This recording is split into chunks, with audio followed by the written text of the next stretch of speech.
ECL के मुगमा क्षेत्र अंतर्गत गोपीनाथपुर कुलियरी में विगत 5 दिनों से चला आ रहा धरना आज अपने 5वें दिन भी जारी रहा।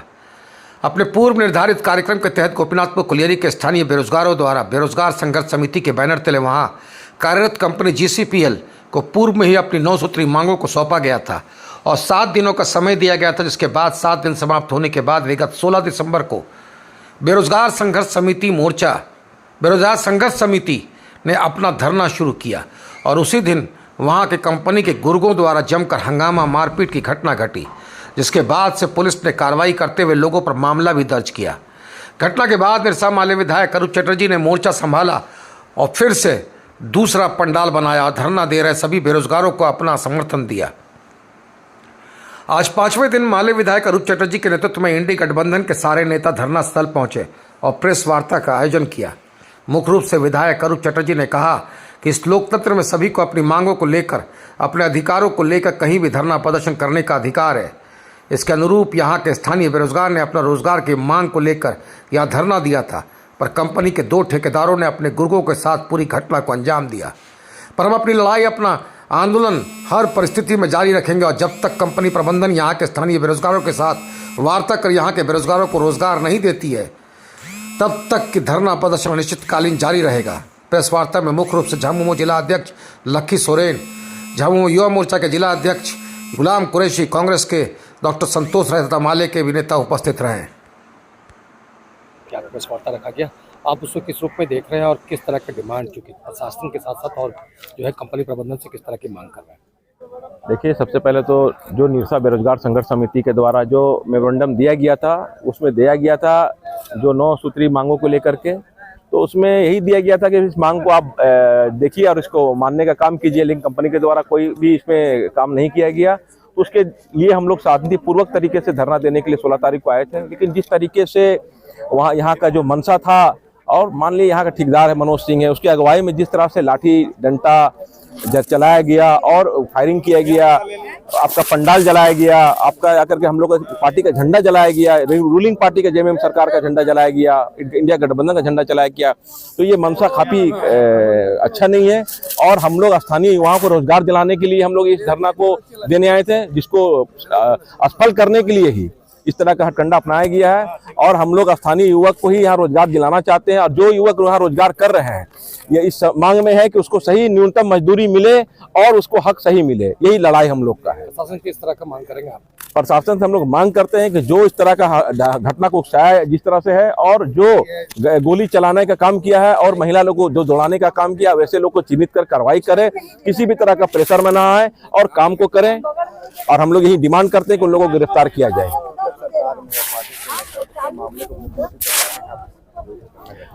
अभी आपने सुना होगा हमारे जिलाध्यक्ष के द्वारा कि हम लोग जल्दी एक 5 सदस्यीय टीम बना करके माननीय मुख्यमंत्री जी से मिलेंगे और यहाँ के समस्या को बताने का काम करेंगे। निश्चित रूप से आप देखिए कि पूरा भाजपा मनोज सिंह के सपोर्ट में आया हुआ है और ये लोग जो है यहाँ का क्या बोलता माहौल को खराब करना चाह रहा है।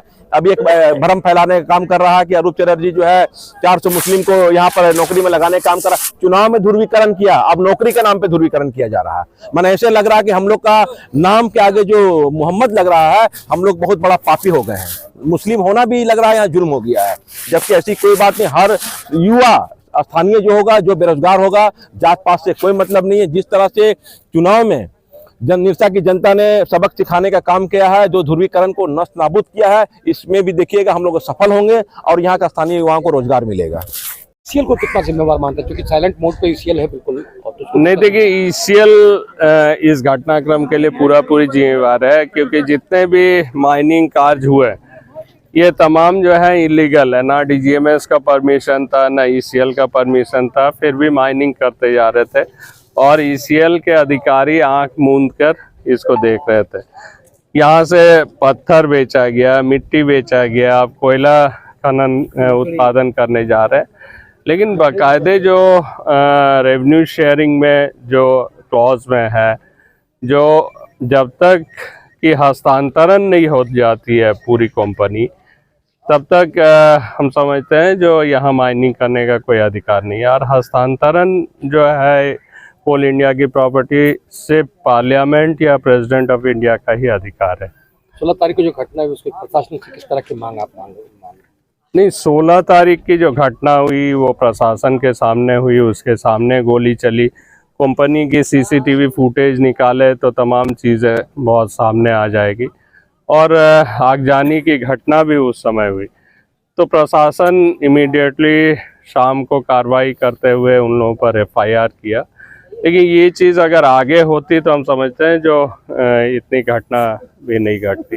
प्रशासन इसके बाद मूकदर्शक ना बने रहे, जो भी दोषी है इमीडिएटली उन तमाम लोगों पर कार्रवाई करे, तमाम लोगों को गिरफ्तारी करे।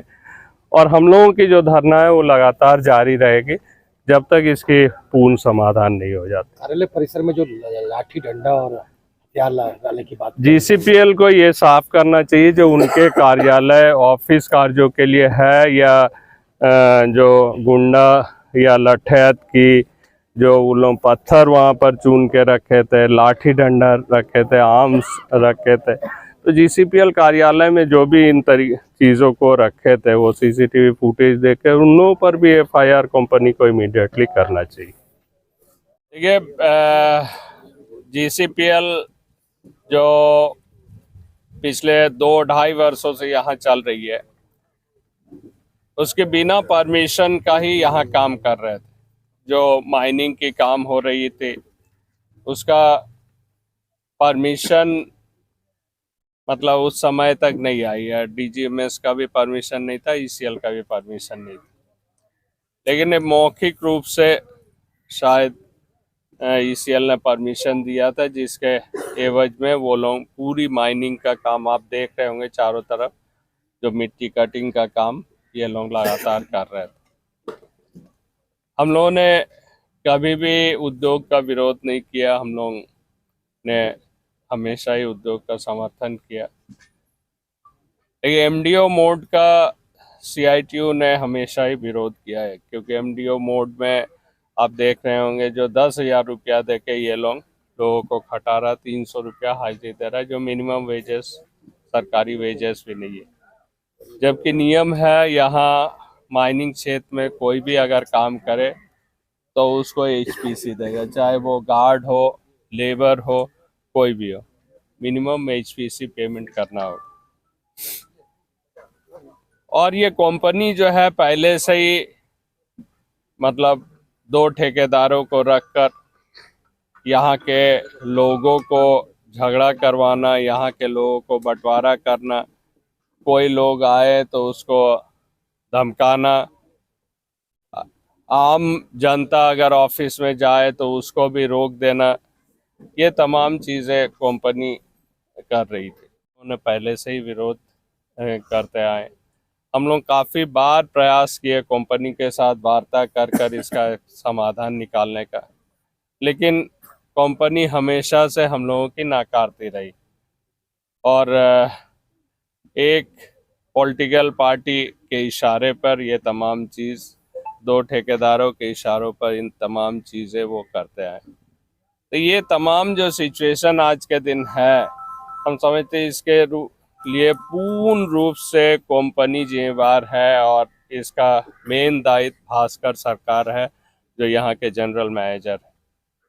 अगर कंपनी चाहती तो आम लोगों को लेकर, यहाँ के लोगों को लेकर बैठकर ये तमाम चीज़ों की समाधान निकल सकती थी। सिर्फ यहाँ नहीं, शामपुर ये भी वो इस पर ही आगे का काम कर रही थी। तो जिसका हम लोगों ने विरोध किया, जो आम लोगों को यहाँ नौकरी मिलनी चाहिए, पिक एंड चूज नहीं होना चाहिए। जो लोग अपने गांव से लोगों को ले आके यहाँ पर नौकरी देने के काम कर रहे हैं, जो लोग अपने रिश्तेदारों को ही यहाँ ढुकाने का काम कर रहे हैं, और गरीब जो लड़का है यहाँ का, इन लोगों को ये लोग यहाँ पर